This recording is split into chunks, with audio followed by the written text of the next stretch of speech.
I'm so glad that you joined me.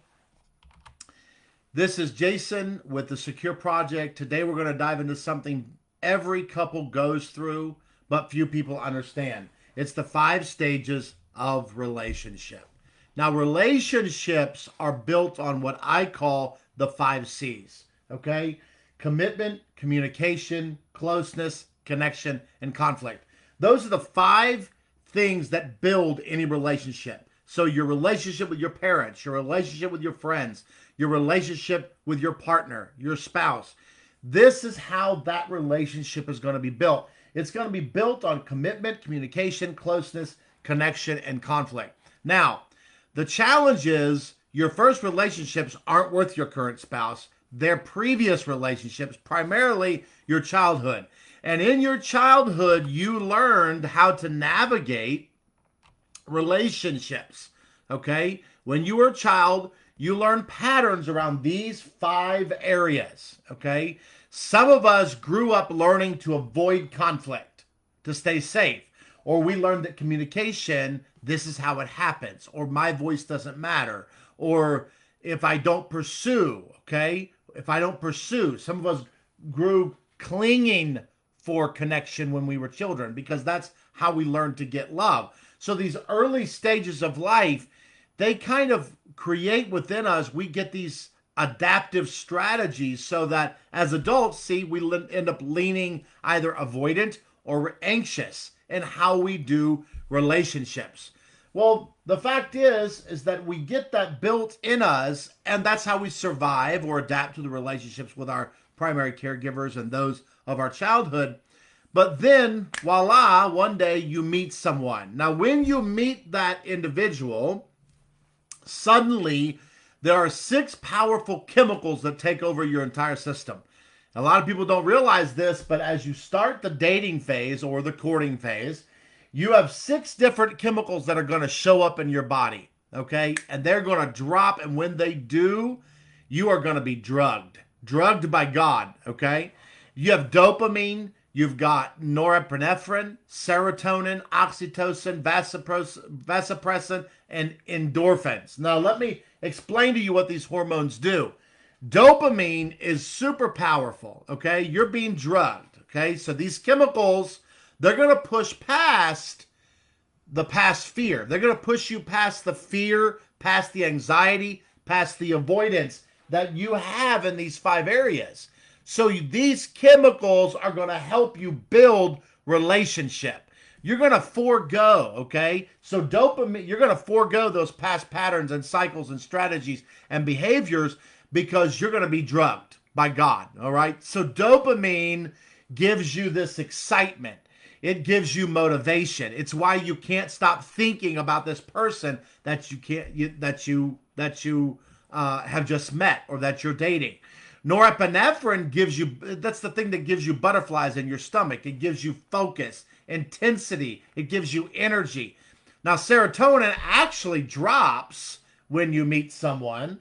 And what happens there is serotonin, the best way I can explain serotonin is that when someone has obsessive compulsive disorder, they have low serotonin many times, and that creates an obsession. So lower serotonin makes you obsessive. I can't get you out of my head feeling. I'll do anything to be with you. Okay? Which helps you overlook. I mean, you self-sacrifice. You give up. You want to come close. Oxytocin. Oxytocin is a big one because it gives you bonding and it creates this enmeshment. It bonds you emotionally.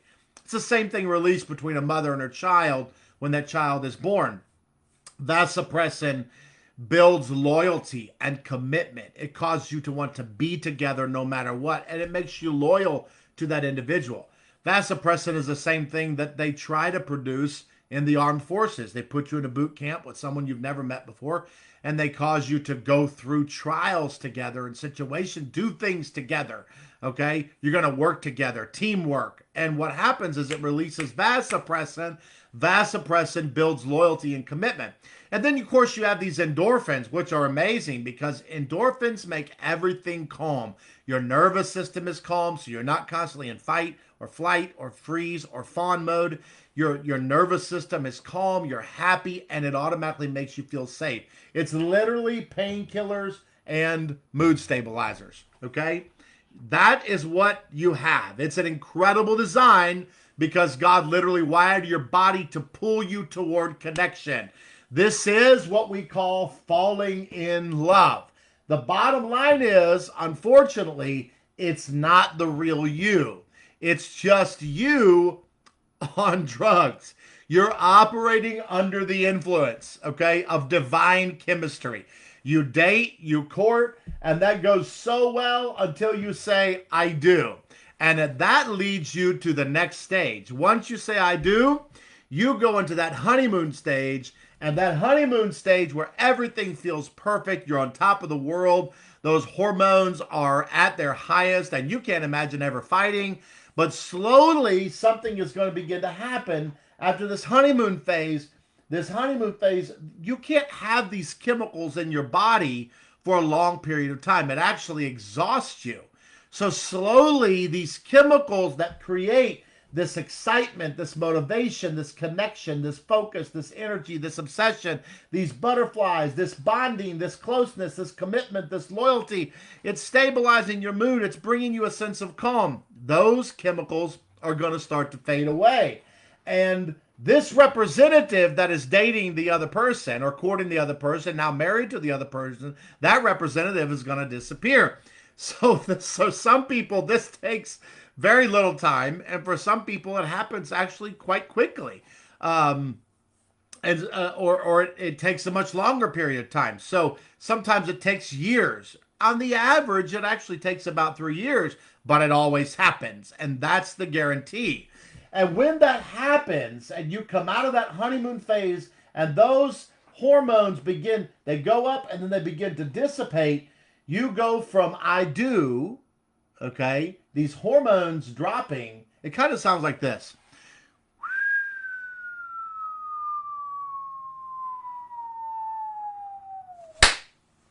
I don't anymore. That's what it sounds like. That's the sound of the bomb going off. You enter into what I call the hate phase. Now, everyone talks about the 7-year itch, but nobody talks about the 3-year hatred. Year 1, you can't keep your hands off each other. Year 2, you're building dreams together. And year 3, everything they do makes you want to scream. This is why the person you couldn't live without becomes the person you can't stand. Two people so incredibly close and attached to one another that they say, I do, till death do us part. 3 years later, they don't. They wish death would part them, okay? Their breathing annoys you. Their chewing enrages you. The cute thing they used to do now makes your eye twitch. You start thinking all these things like, did I marry the wrong person? Where did the love go? This is what we call falling out of love. This is years 3 to 7, falling out of love. It is what I call the hate stage. Now, no one wants to talk about the hate stage because everyone thinks you get married and then you go over here to bliss. And that is a fantasy. It's absolutely a fantasy. There's no way that two lives can become one and build a life together and act without navigating all of the issues. Well, the drugs help you navigate them before, overlook them, gave you calm, made you obsessed, self-sacrificing, okay? But that's not there anymore. Where did the love go? But here's the truth. It didn't go anywhere. You're just seeing the real you, and your partner is going to start seeing the real you. So those chemicals are in fact gone, and now your patterns show up. Remember the patterns? The internal operating system, okay? That fear of rejection, that fear of anxiety, that belief that I'm defective, I'm not good enough, I'm unwanted, I'm excluded, I'm not enough, I'm unloved, I'm uncared about. All those things that were wired into you because of repetition plus negative emotion when you were growing up. These things, the avoidance, avoiding conflict, avoiding connection. Connection feels dangerous. Communication. I must self-erase. I can't say that or they'll get upset. Or I better say this. in order to navigate. So you're trying to control, you're trying to maintain your image, the insecurity, all of those patterns and strategies and adaptive behaviors, they're all starting to surface now. The avoidance and the anxiety, the control. This is the part where most people want to quit, but this is actually where love begins. Why do I say that? Because love is a choice. Love is a practice. See, love that keeps no record of wrongs, that isn't easily angered, love that forgives, that seeks to understand instead of accuse, that's the love that's being formed in you right now during this stage. How can love be long-suffering if there's no suffering? How can you keep no record of wrongs if there's nothing to forgive? So this phase, this feels like hatred, but really, you're finding all the places for real love to land. It's really the fire that is forging you as a couple. So every difference that you have in this phase becomes it becomes an opportunity. Every difference between you comes to the surface. How you handle money, how you parent, how you deal with stress, how you express emotion, how you navigate conflict, how you communicate, how you show love, how you protect your own fears and your insecurities. And it all collides and it feels like chaos, but it's not falling apart. It's actually coming together. It's being forged. You're not fighting each other. You're fighting to become one unit from two different operating systems. Think about this. Two completely different people from two different upbringings, two different nervous systems, two different worldviews. One is avoiding, one is anxious. You're trying to merge them into one. Of course, there's going to be friction. Of course, it's going to feel impossible at times. But listen, your marriage isn't dying, it's being born. Every fight is a negotiation. Every argument is an opportunity to build something together. My wife and I went through this, years where we thought we had made a massive mistake. Years where conversation turned into war instantaneously. Years where the person I loved most felt like my enemy. In fact, I would villainize her in my mind. But underneath all of that, I still loved her. And I knew that she loved me. So we didn't quit. We kept showing up. We took radical ownership of our own issues. We recognized the patterns that we had that predated one another. These things predated my wife. The things that she had in her predated me. I just caused them to kick up at a deeper level because we were more intimate and closer together and interacted more than anyone else on the earth. Okay? I interact with more with my wife than anyone other than myself and God. So we just had to learn to keep showing up. We took radical ownership. We learned boundaries. We got tools. Listen, tools to communicate, tools to repair, tools to forgive. We had to learn that when we're avoiding communication, that's the time to lean into it. And not only lean into it, but listen, more communication is not the key, but effective communication. So I had to learn how to communicate effectively and not bring accusation and criticism and blame. I had to learn to validate. She had to learn to build safety and understanding and teamwork together. Our love wasn't dying. Our love was being refined by fire. And now the love we share today doesn't even compare to what we had back at the beginning. Beginning love, it says, oh, you're perfect. But mature love says you're not perfect. You're imperfect. You have issues. You have patterns. You have strategies. You have fears and insecurities. Sometimes you're absolutely impossible. And I choose you anyway. I'm not avoiding that. I'm not staying away. I'm not allowing distance and separation. I have to work toward building toward commitment and communication and closeness and connection and navigating conflict in a way that pulls us together and doesn't separate us by validating, understanding, hearing, seeing, and loving, staying present even when I want to walk away. So that beginning love said we never fight. Mature love actually says we know how to disagree without destroying each other, and that fights or conflicts are actually opportunities to build closeness and communication. Beginning love said, you complete me. It's all about you. You make me whole. But mature love says, I'm complete in Christ, okay? And I choose to build with you. So if you are in the hate phase, as long as there's no abuser or narcissism, you're not at the end. You're at the beginning. This is where pretending ends and the partnership actually begins. This is where conflict is recognized not as failure, but formation. That we're not looking for perfection, but partnership. That we're not having to self-protect, but we're building together. This is where irritation becomes opportunity, where love stops being a feeling and becomes a choice. Okay? So if you quit now, you'll just start over with someone new and you'll repeat the same phase again. You'll go through the exact same phases just like you are now. This isn't about finding the right person. It's about becoming the right couple, about taking the adaptive strategies and ideas and belief systems and everything that you had before and now moving to a place of commitment where you are going to prioritize rewiring the way that you think, coming together in unity, and that commitment leads you into the next stage. You go from hate to commitment.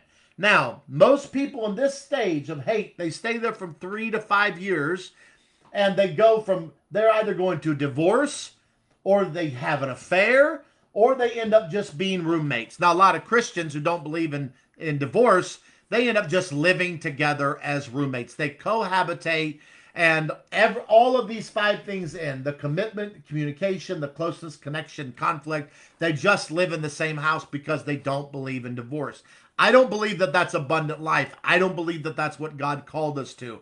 God is faithful in his commitment to us, the way he communicates with us, his closeness to us, his connection to us, and how he navigates when things are off. He brings them in a way that builds connection, not condemnation, distance, isolation, and withdrawal. And he doesn't avoid any of them. And he is our standard of how love looks. God is love, and love came as a man. And this is how he interacts with us. This is how he loves us. So now you're both working on your own issues in the stage of commitment. That's what's happening. You're not committed to changing them. You're committed to your own transformation. It's happening in between your ears. You are learning to start seeing where you've been selfish, where you are fearful, where you are avoidant, where you are resisting, where you are controlling. And you learn to communicate without manipulation. You start taking ownership for your own emotions instead of taking the ownership of your partner's emotions or carrying the blame or placing blame on your partner. We're doing away with shame. We're recognizing that we're all human, that we have good, we have bad, we have ugly, and that everyone has that. Love now becomes a choice. Okay, you stop self-protecting and you start self-giving.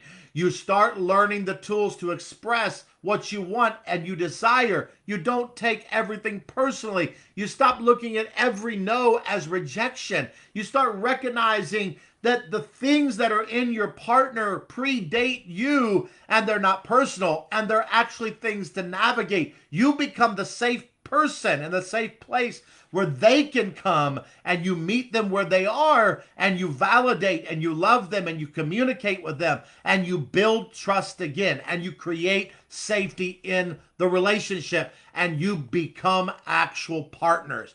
Now that is going to, when you commit to that, and we're going to come back to commitment in a moment, but over time, what happens is you become one. You actually have true intimacy. You're both working toward commitment and communication.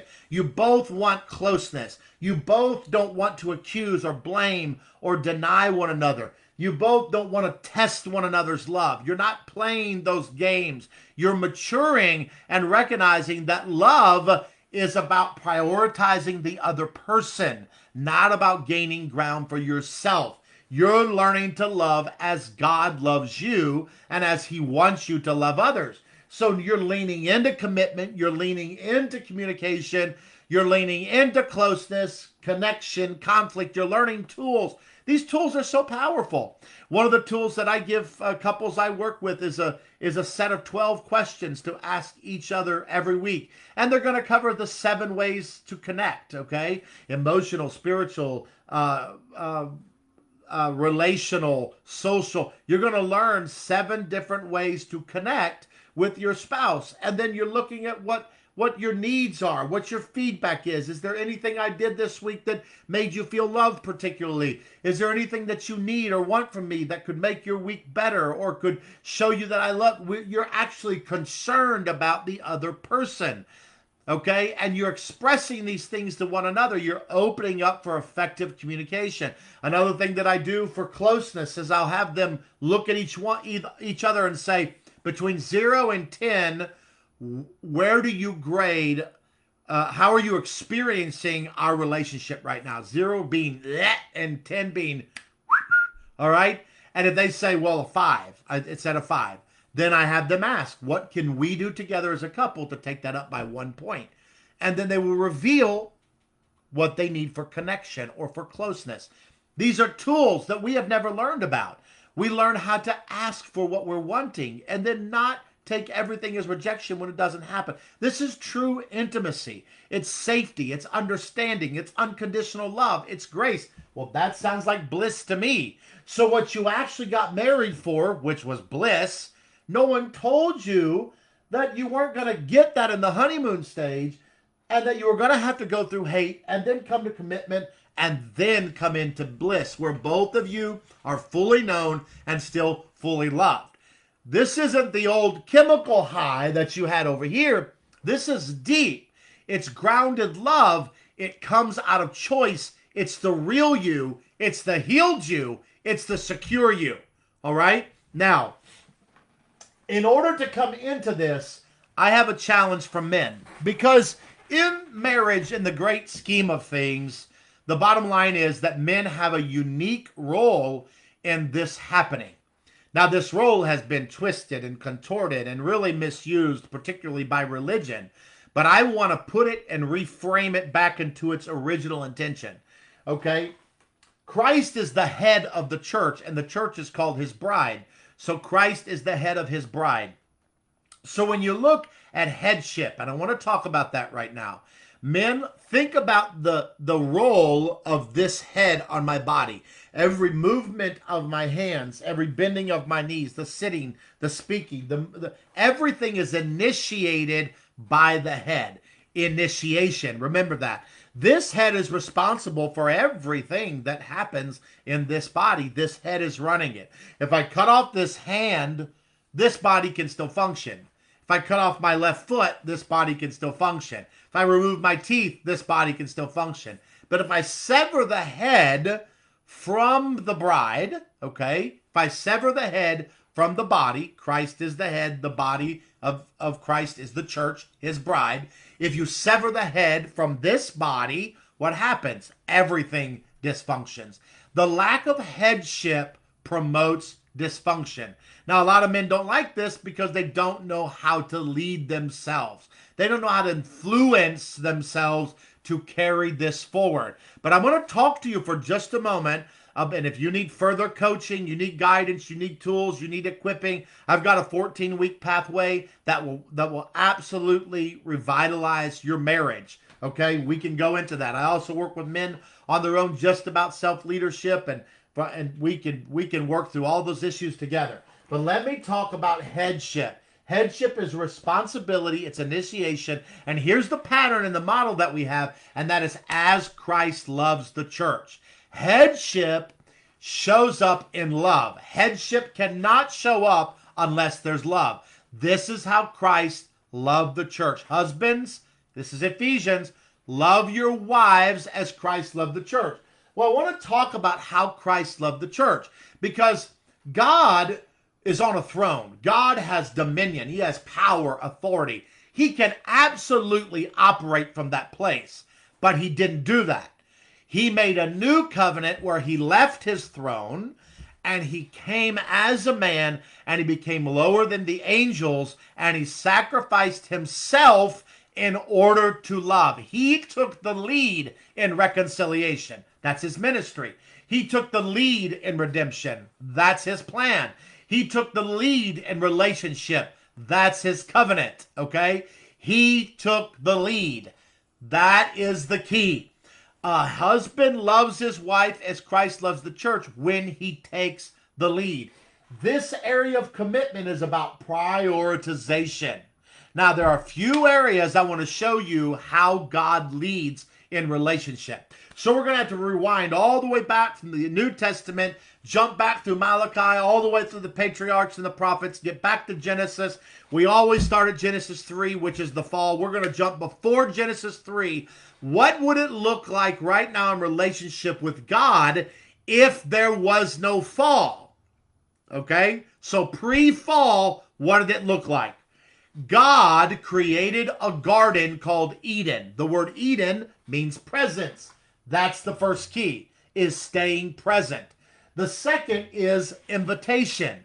The Lord God would invite the man into his work. Okay? God works by invitation. He stays present. He works by invitation. And every day, man walked with the voice of God. Didn't just talk with the voice of God. He walked with the voice of God. So you've got the voice. So this is how you prioritize building back again toward commitment, communication, closeness, connection, and conflict.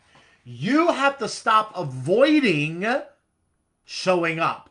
You have to stop avoiding being there, inviting, partnering, initiating, bringing your voice.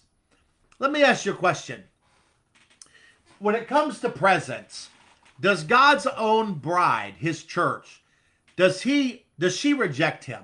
Does she have big emotions? Does she blame him? Does she have issues all the time? You better believe it. Look at the issues that she has. Does he stay present, or does he say, I will never leave you nor forsake you? You can't make a difference if you disappear.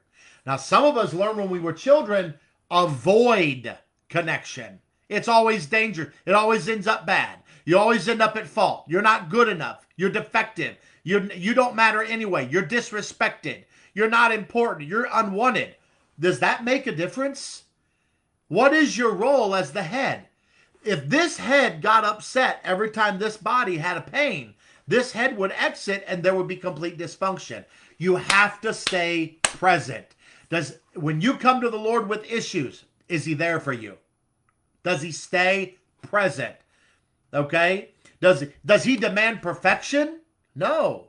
Is he present? Does he meet you where you're at? Listen, men, I want you to understand that your wife is the wind, but you are the mountain. Okay? She can blow, she can rage, she can storm, one day she's cold and brings a blizzard, the next day it's 110 degrees and there's tumbleweed roll. That's the way she's wired. You have one on and off switch. She has 417 emotions. That's an exaggeration, obviously. But she got levers, whistles, buttons, pulleys, okay? She is wired differently. If you can't learn to stay present and not take all of her issues personally, there's just going to be a problem there. You've got to learn to stay present, all right? Be able to handle, allow her just to lean into you, to blow across the mountain, and you stay anchored. When she hits you, she bumps into you, you bump into Christ. When you bump into Christ, you bring back the love, the true unconditional love that she was wired to want and need. That is headship. Your responsibility is for her. You are initiating closeness. When you stay there, let's say she comes and she's got big emotions. She's just accusing you or whatever. And you just look at her and say, I understand. I see why you would feel that way. You just validate it. Doesn't mean you agree with it. Just validate it. You stay present. You don't leave. You don't dodge. You don't run to the man cave. You don't leave and spend the night on the couch. You stay there. Okay? So what's going to happen? What's going to happen if you remain that safe place? See, the Lord is a strong tower, We run into him and we're safe. Can she run into you and be safe? Or are you going to be defensive and attack her and meet her with the same energy she's meeting you with? Or are you going to love her like Christ loves the church? She's not without spot or wrinkle. She has issues. She has problems. She has big emotions. Believe me. But does he run from that? He doesn't. He doesn't avoid it. He leans into it. Why? Because he's a safe place. And then later she's going to come back and say, you know what? I was a little out of hand. I appreciate you being there. And just be not, you're not there to fix. You're just present. All right? Be present. The second thing is, let's say there's an issue. Okay? You're going to live by invitation still. Even if there's an issue. So you're inviting, the Lord invites his bride into what he's doing all the time. So it's like, hey, I'm gonna go run some errands. You want to go with me? But wait a second, isn't there this issue? Yeah, the issue may still be there, but that doesn't mean that you're not present. You don't exit the scene. If issues cause you to exit, you'll never show up. You get that? If issues cause you to exit, you'll never show up. If big emotions cause you to get out of Dodge, you'll never be in the house. Okay? So the Lord lives by invitation. If she says, no, I don't want to go, that's fine. Guess what? Stay present. That's not rejection. It's not personal. She doesn't want to go because of what's going on in her mindset, her nervous system.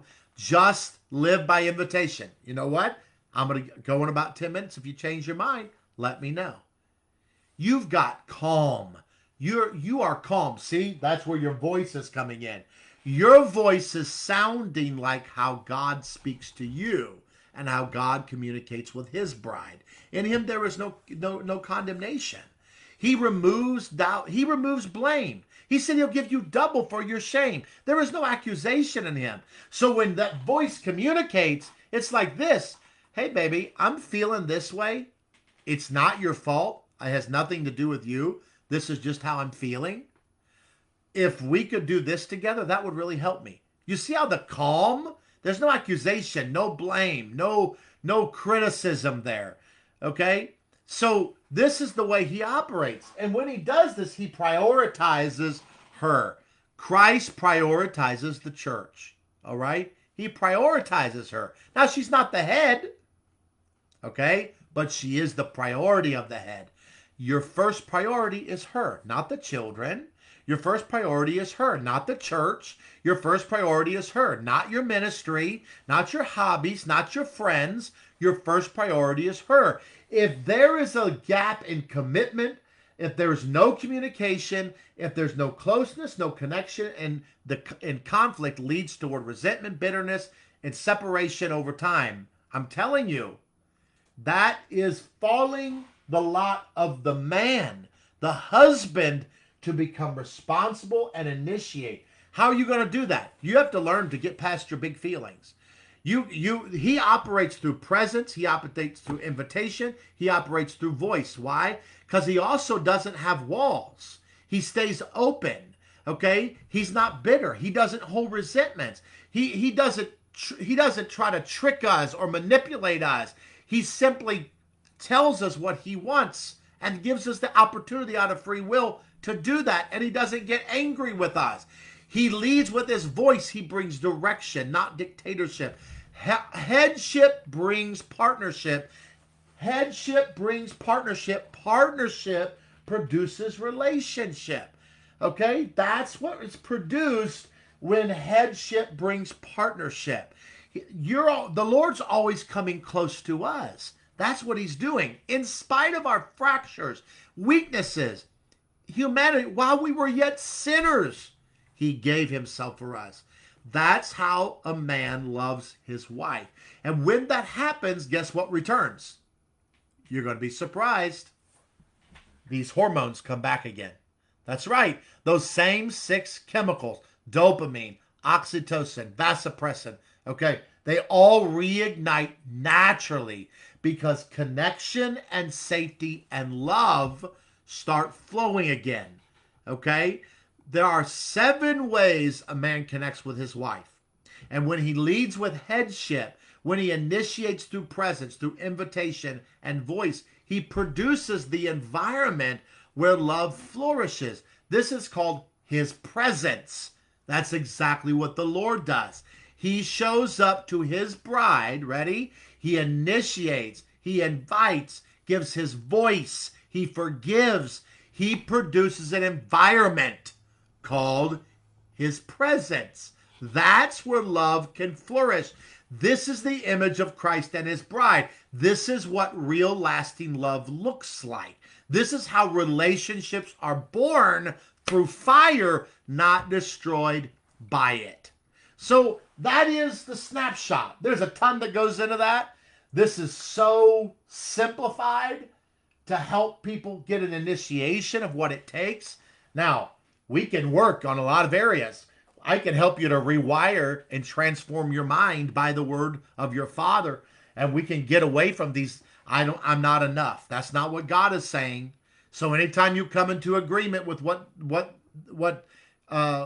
you're saying or what you're thinking rather than what God is saying and what God is thinking about you, that becomes toxic to who you are as an individual. Okay? I'm unloved. I'm unwanted. I'm rejected. I'm not good enough. No, that's not true. When you're in Christ, you're a child of God. You're approved. You're sanctified. You're holy. You're pure. You are all of these things that he says you are. And anything you disagree with him on, that becomes toxic to to how you're navigating relationship with yourself. Remember, you have a relational grid of 3 individuals, okay, or three types of relationship. Your relationship with God, your relationship with yourself, your relationship with others. You cannot start with others. That's outsourcing. You cannot start with yourself. That's idolization or humanism. You have to start with God as your source. So you can rewire all of that, okay? You can bring this back. You can understand where you are. You can navigate and come back from divorce. You can come back from affairs. You can come back. You don't have to be roommates. You can navigate this by choosing love. You can fall in line with navigating through commitment and these. We can help you do all of this. If you're in the hate phase, don't run. You're not ending. You're not ending. You're beginning. Your marriage isn't dying. It's being forged into something that's absolutely unbreakable. So I pray that this was a help for you today. If you would like additional coaching, you would like to connect and begin to do some work together on these areas, God is all about the comeback. So God bless you. Have a great night, and thank you for joining me. This is Jason Pagan with